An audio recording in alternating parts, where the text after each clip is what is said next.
Nous sommes le mardi 15 octobre. Bienvenue, bonsoir à tous. Dans l'actualité sur RTI 1 pour ce 20h, la Haute Autorité pour la bonne gouvernance présente l'expertise ivoirienne à Paris. Partage d'expérience. Le pays s'inspire du modèle français en matière de déclaration de patrimoine et d'investigation sur les questions de corruption. Suite au mot d'ordre de grève des syndicats des secteurs de l'éducation et de la santé, les ministres de la fonction publique, de l'éducation nationale et de la santé invitent les fêtières syndicales au dialogue. Ils ont parcouru ce mardi quelques établissements scolaires et également le centre hospitalier universitaire de la commune de Treichville. En sport éliminatoire de la CAN 2025, les éléphants de Côte d'Ivoire se sont inclinés cet après-midi face à la Sierra Leone dans les derniers instants de la confrontation. Score final, 1-0 pour la Sierra Leone.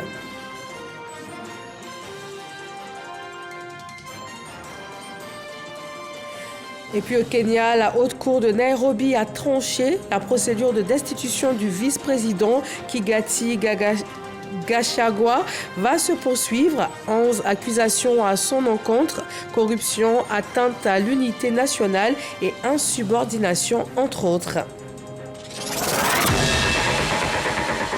Merci de vous informer sur RTI 1. Nous sommes ravis de vous retrouver.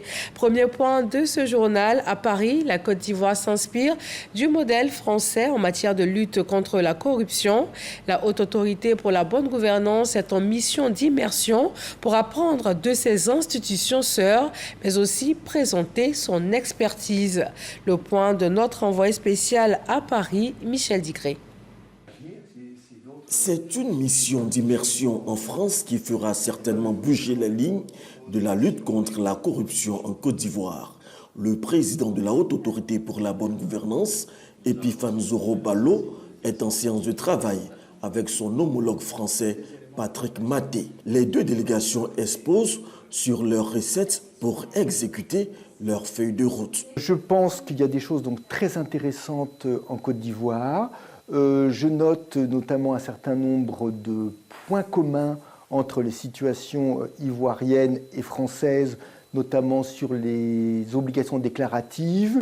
Et je crois d'ailleurs que les approches sur ce sujet présentent donc un certain nombre de points communs et donc d'analyses communes sur cette notion donc de respect de la probité auprès des responsables publics. Partager les expériences mieux, consolider la collaboration pour faire respecter les règles de bonne gouvernance, les présidents des deux institutions donnent les enjeux de cette rencontre. Vous voyez, on échange pour essayer d'améliorer nos pratiques.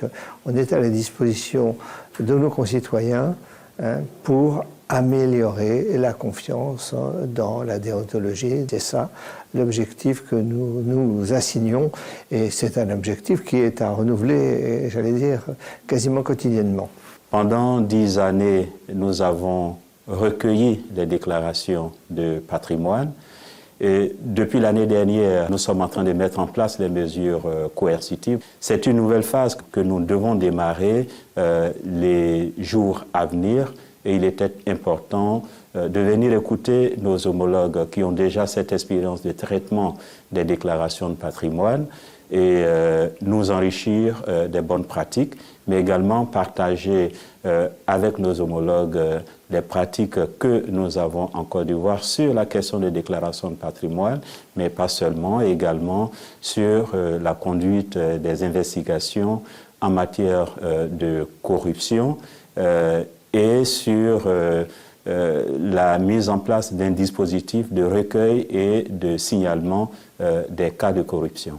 Cette mission s'inscrit dans le cadre du projet d'appui au gouvernement ouvert francophone avec l'assistance technique d'Expertise France. Nous restons sur place à Paris pour une rencontre internationale. L'exposition Francotech a réuni plus de 150 exposants des États et des entreprises évoluant dans le financement de l'innovation et l'intelligence artificielle. La Côte d'Ivoire a mis en avant les atouts du secteur de la digitalisation. Amadou Ouattara. Des États et entreprises à la station F de Paris. Ils prennent part à Francotech, un événement économique de l'innovation qui met en valeur les réussites entrepreneuriales modernes au sein de la francophonie. La Côte d'Ivoire est présente à travers son savoir-faire en intelligence artificielle. L'honneur est revenu à SA Analytique de partager son appréciation relative à l'innovation ouverte et à la sécurité des données au service des nations. Le message que nous avons fait passer est que la Côte d'Ivoire exporte pas seulement le café et le cacao, mais aussi aujourd'hui les technologies avancées de l'intelligence artificielle. Souleymane Diarra-Souba, ministre du Commerce et de l'Industrie, ainsi que Ibrahim Khalil Konaté, ministre de la Transition numérique et de la digitalisation, ont chacun fait la promotion de la politique du gouvernement en mettant en lumière l'opportunité qu'offre un marché en pleine croissance en Côte d'Ivoire. Khalil Konaté a surtout mis un accent sur les investissements en cours. En Afrique, il y a moins de 80 data centers, mais qu'en Côte d'Ivoire, il y a 2 semaines, nous avons inauguré le 10e data center. Dans le cours de l'année 2025, nous allons bâtir 6 data centers de tier 3. Un réseau national haut débit qui est très robuste. Aujourd'hui, c'est 10 000 km de fibre optique actifs que nous prévoyons de faire dans les 2 prochaines années. Les 509 sous-préfectures de Côte d'Ivoire qui seront équipées de sorte à permettre à l'ensemble des populations vivant sur le territoire ivoirien de bénéficier d'une connectivité. 2 jours durant, ces professionnels ont échangé principalement sur le sujet l'intelligence artificielle, un enjeu de souveraineté économique et culturelle. Des expositions ont également permis de présenter et d'aborder l'avenir de l'intelligence artificielle dans les nations francophones. La 12e Assemblée générale mondiale du réseau international des organismes de bassin nous conduit à Bordeaux, dans le sud-ouest de la France. Le ministre ivoirien des Eaux et Forêts, Laurent Tchagba, multiplie sur place les rendez-vous en vue de partenariats. Il y a surtout question de stratégie nationale pour la gestion des ressources en eau par la création de bassins versants. Franck Quadio. Bordeaux, dans la capitale de l'Aquitaine, bercée par les bassins à flot et autres paysages, se jouent les enjeux mondiaux liés à la gestion des ressources en eau. La Côte d'Ivoire représente et multiplie les séances techniques, mais aussi renforce les partenariats. L'intérêt de cette rencontre entre Laurent Tchagba et son homologue du Maroc, dont le pays achève d'assurer la présidence du réseau international des organismes de bassin. Mais pour nous, c'est une opportunité de rafraîchir les éléments du protocole d'accord que nous avons signé avec le Maroc à Bali pour pouvoir bénéficier de l'expérience du Maroc pour relever des défis importants pour nous, la Côte d'Ivoire. Et dans ce cadre-là, nous avons décidé que nous allions participer à la Semaine de l'eau de Côte d'Ivoire avec nos experts pour pouvoir identifier en fait les points de coopération majeurs sur lesquels nous allons agir. Dans le cadre de la coopération transfrontalière, la Côte d'Ivoire entend bénéficier davantage de l'assistance du RIOB pour l'achèvement de son projet de création d'agences nationales dédiées à la gestion des différents bassins. Une ambition rappelée au secrétaire général du réseau dont la prochaine Assemblée générale mondiale aura lieu en 2027 au Brésil. Nous avons souhaité participer au RIOB pour être membre du RIOB et ensuite bénéficier de l'appui du RIOB pour mettre en place notre système en Côte d'Ivoire, c'est-à-dire mettre en place l'Agence nationale des ressources en eau, mettre en place toutes les agences de bassin en Côte d'Ivoire, de telle sorte que dorénavant, la gestion des ressources en eau se fasse par bassin et le ministre des Eaux et Forêts, qui est le gestionnaire, puisse en assurer la coordination. Nous avons évoqué la dimension nationale, les bassins domestiques, le Haut-Bandama, sur lequel il y a effectivement cette possibilité de construire à la fois l'écosystème, l'ensemble des acteurs qui sont impliqués. Les défis liés à la gestion des ressources en eau sont nombreux. À Bakou, en Azerbaïdjan, dans quelques jours, plusieurs pays, dont la Côte d'Ivoire, feront entendre les voix des plus vulnérables sur la nécessité d'investir dans la pérennité de l'eau. Et de Bordeaux, on va se rendre maintenant à Genève en Suisse pour la 149e Assemblée de l'Union parlementaire. Le débat général porte sur l'exploitation de la science, la technologie et l'innovation.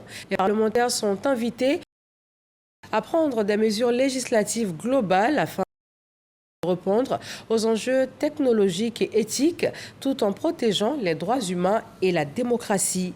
Chantal Akandan et Célestin Frodo.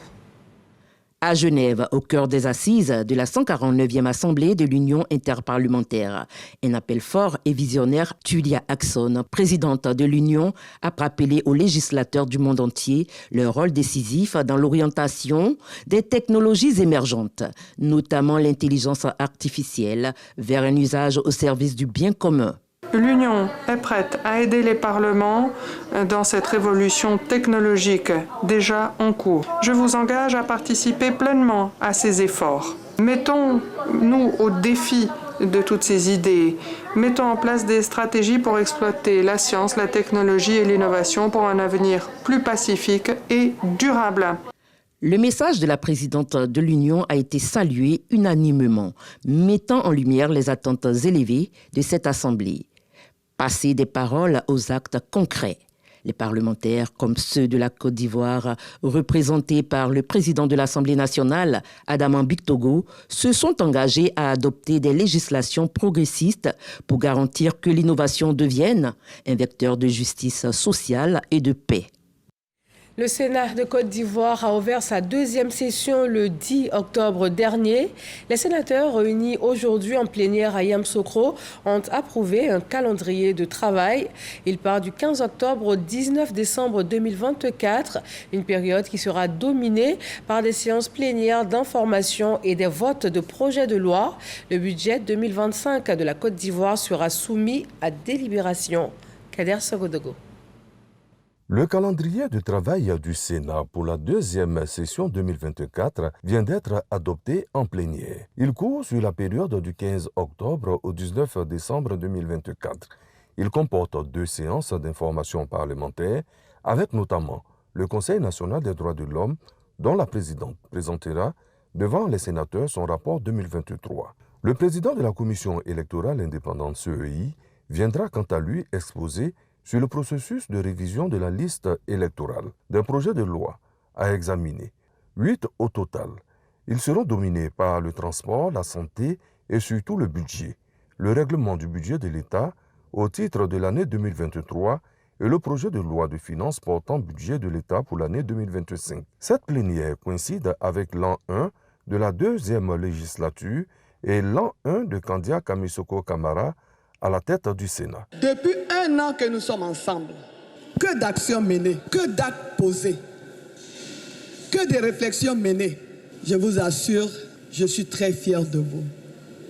Fier de mes collègues, hommes et femmes. Très fier de vos compétences. Un gâteau anniversaire est venu contribuer à l'aspect festif. L'autorité de régulation des télécommunications de Côte d'Ivoire distingue ses meilleurs agents. Leurs mérites et engagements ont été reconnus.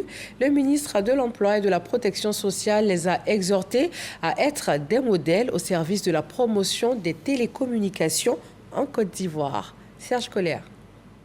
6 travailleurs de la RTCI, l'autorité de régulation des télécommunications en Côte d'Ivoire, distingués.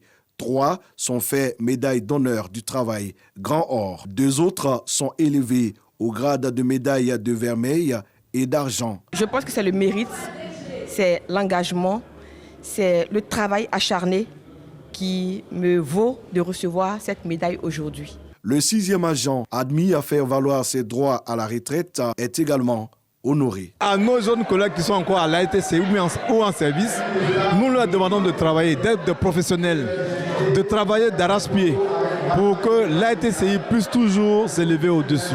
La directrice générale Namawa Bamba entend ainsi exhorter l'ensemble du personnel au travail bien fait. Le ministre de l'Emploi et de la Protection sociale, Maître Adama Kamara, félicite les récipiendaires. Ce sont des travailleurs tels que nos récipiendaires d'aujourd'hui qui permettent à la Côte d'Ivoire de se positionner comme un leader régional en matière de technologie de l'information et des télécommunications. Chaque effort que vous fournissez contribue à faire avancer non seulement la RTCI, mais également toute la Côte d'Ivoire numérique. Cette cérémonie vise à développer l'esprit d'excellence au sein de la RTCI. Elle s'inscrit dans le cadre des ARTCI Days.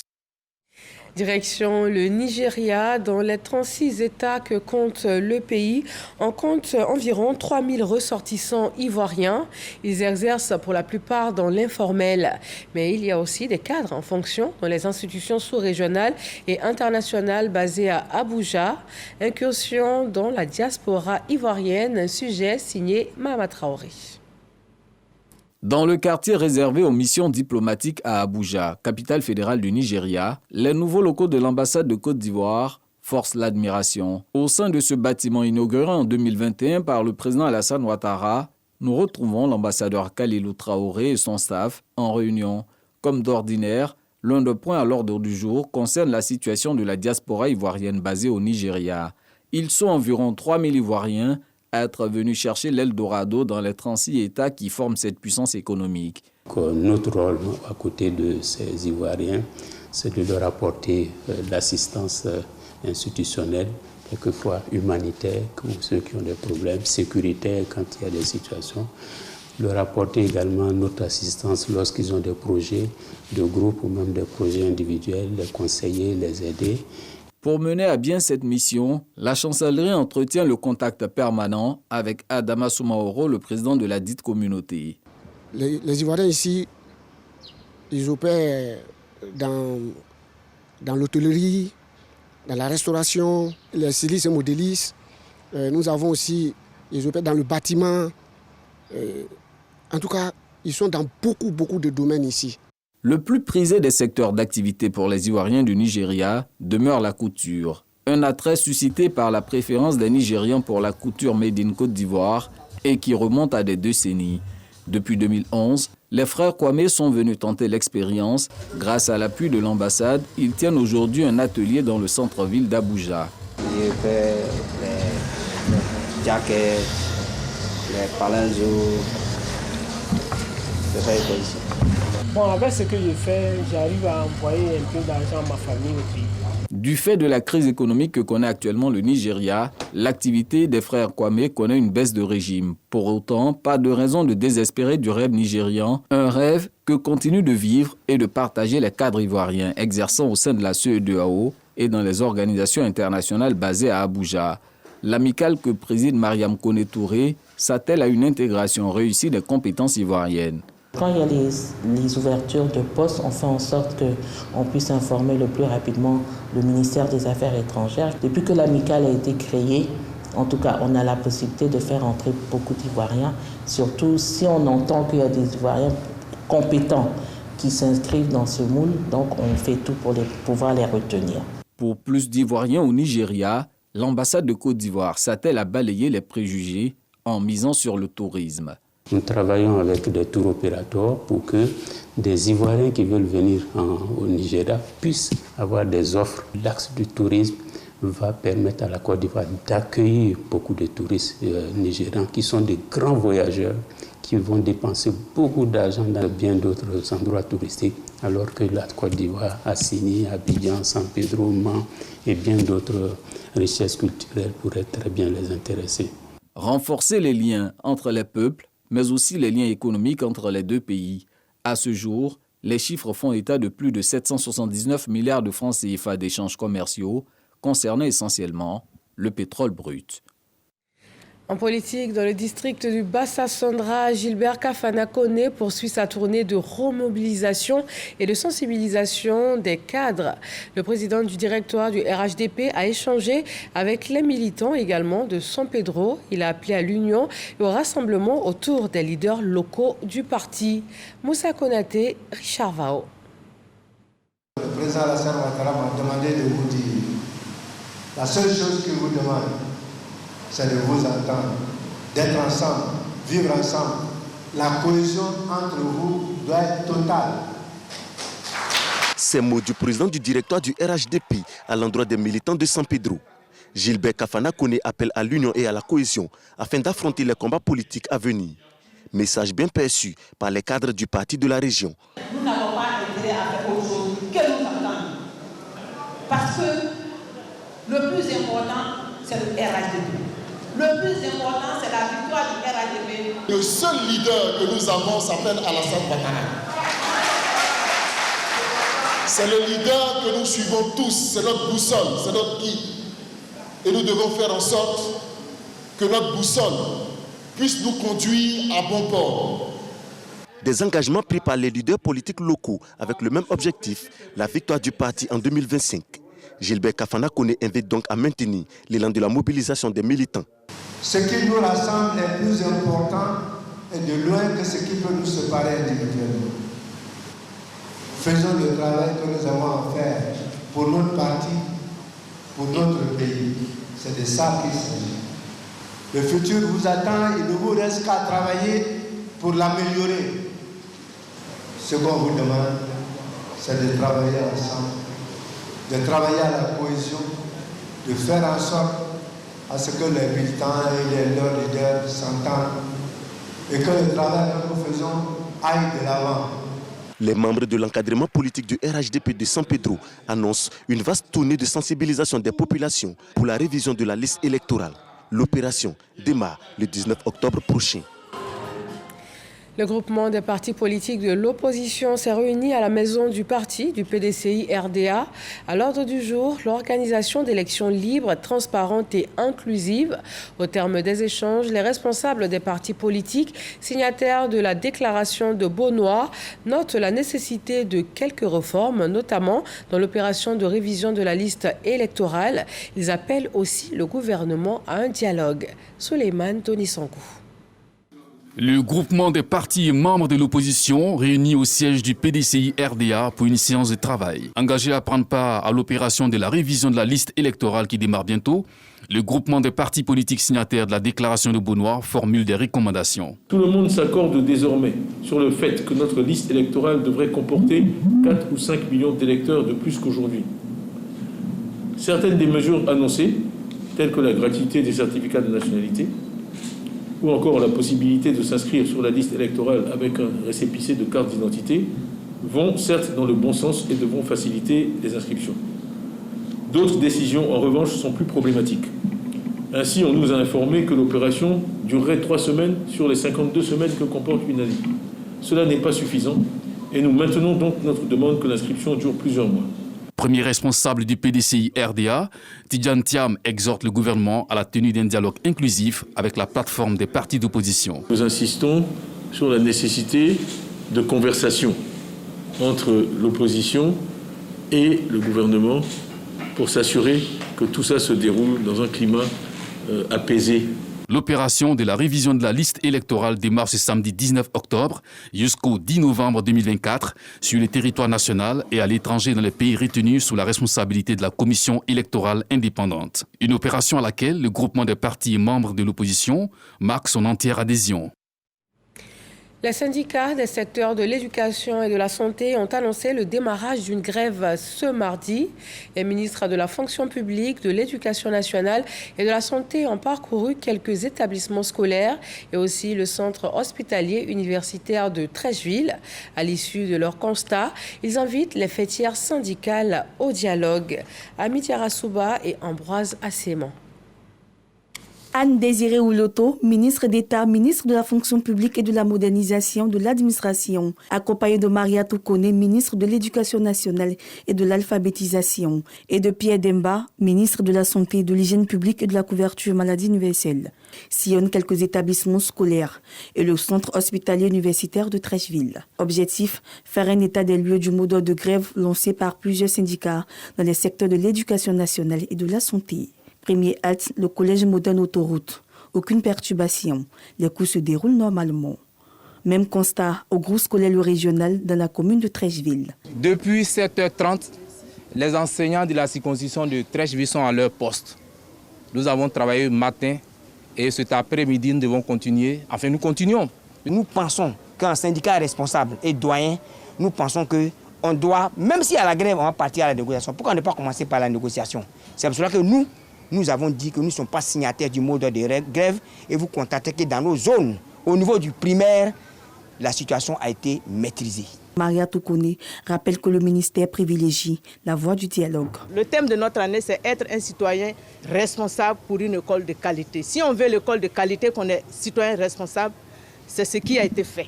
Les enseignants sont à leur poste, les élèves sont à leur poste, l'administration est à son poste. Je voudrais donc féliciter tous ceux qui ont choisi la voie de la responsabilité, la voie de l'engagement, la voie du dialogue, la voie de la négociation. Au CHU de Trècheville, tous les agents sont à la tâche, à la grande satisfaction du ministre de la Santé. Nous avons fait le point de tous les services.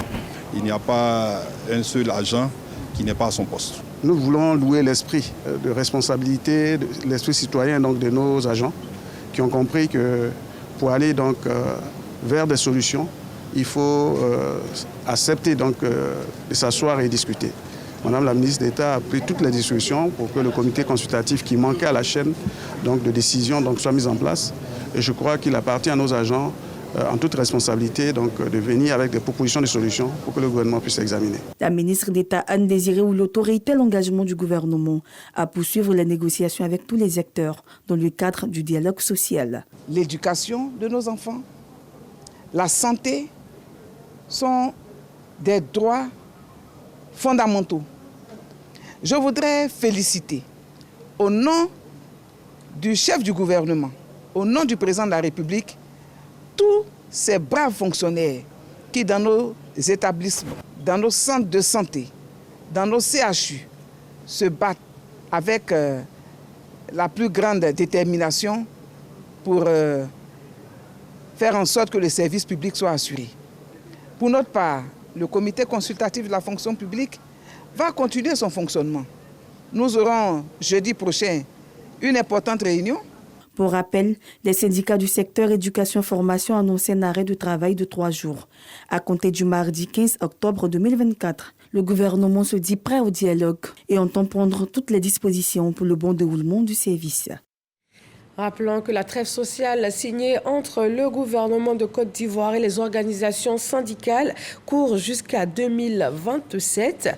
Et c'est ce modèle qu'une délégation togolaise, avec à sa tête le ministre en charge du service public, est venue s'imprégner en Côte d'Ivoire.